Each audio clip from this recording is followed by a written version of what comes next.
Before I talk about institutions, before I talk about law, before I talk about power, I want to start with something personal.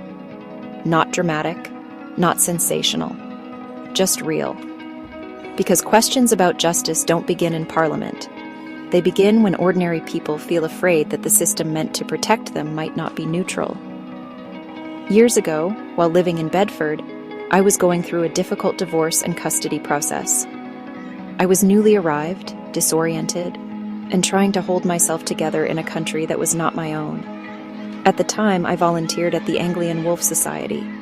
One evening, I invited a fellow volunteer, a mate, to join me at one of Bedford's oldest pubs, a place that for centuries had been a gathering spot for musicians, independent thinkers, and ordinary people seeking conversation. There was nothing romantic. She was helping me stay sane since my wealthy husband had forced me out of our home one night. I now know that behavior was caused by a frontal lobe brain tumor, but at the time, I didn't know that. I was confused, frightened, and suddenly fighting for custody in a foreign country. She was a good friend. My only friend when I first landed in Bedford. But someone else heard about it. A man who was a Freemason told me that if I ever invited her again, he would tell the lodge. He then went further. He told me, directly and calmly, that if I did not do as he wanted, he could ensure my divorce and custody case would not go my way. For the next 9 months, I lived with the fear that my future, and my child's future, had already been quietly poisoned. My case was later moved into a higher jurisdiction, and I was fortunate.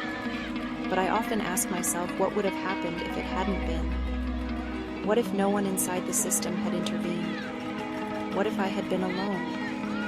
If something like this can happen quietly to one person, it raises a larger question. Not about guilt, but about power, perception, and secrecy. And that question brings us to Australia. Australia is now confronting, openly and deliberately, an issue that many democracies have struggled to resolve. How to protect public trust in the justice system when undisclosed affiliations and informal networks exist alongside formal authority. Australia is proposing stronger integrity and disclosure requirements for people working inside the justice system, including police officers, prosecutors, and members of the judiciary. These proposals are not about criminalizing membership in lawful organizations. They are about recognizing that secrecy, when combined with state power, creates risk. The Australian approach is grounded in a simple democratic principle. Justice must not only be fair, it must be seen to be fair. Disclosure allows oversight bodies to identify conflicts of interest before harm occurs, rather than after trust has already collapsed. Australia is acting because it has learned, through painful experience, that silence and informal loyalty structures can allow institutional failure to persist. This is not radical, it is preventative, it is about sunlight. And Australia is not the first country to face this question. The United Kingdom confronted it decades ago. In the late 1990s, the UK Home Affairs Committee conducted a formal parliamentary inquiry into the presence and influence of Freemasonry within the police and the judiciary. This was not a fringe investigation. It was serious, measured, and evidence-based. The committee examined whether membership in secretive organizations could create conflicts of interest or, just as importantly, the perception of bias. Its conclusions were careful. It did not find that Freemasonry itself caused misconduct. But it did find that secrecy fuels suspicion, and that suspicion corrodes legitimacy. The committee made clear recommendations. It called for mandatory disclosure of secret society membership for police officers, judges, magistrates, prosecutors, and related public servants. It recommended publicly accessible registers and clear conflict of interest safeguards.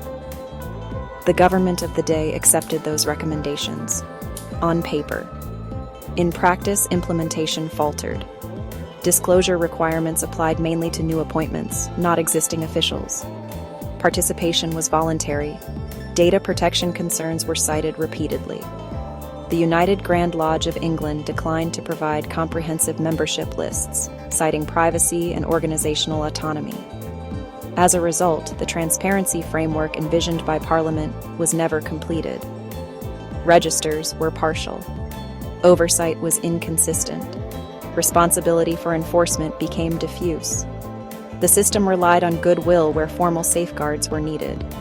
After 1999, there was no comprehensive follow-up inquiry. No final accounting of what had been implemented, what had failed, and who was responsible. Meanwhile, media investigations, local council controversies, and judicial appointment questions continued to surface, not proving conspiracies, but reinforcing a persistent public perception of an old boys' club. And perception matters. Public trust in justice depends not only on outcomes, but on confidence that the system is impartial, accountable, and transparent. When secrecy remains unexplained, silence itself becomes damaging. This is why the Australian proposal matters so much. It does not accuse. It completes the work of prevention. It acknowledges that institutions must adapt to maintain legitimacy. Which brings us to what citizens can do.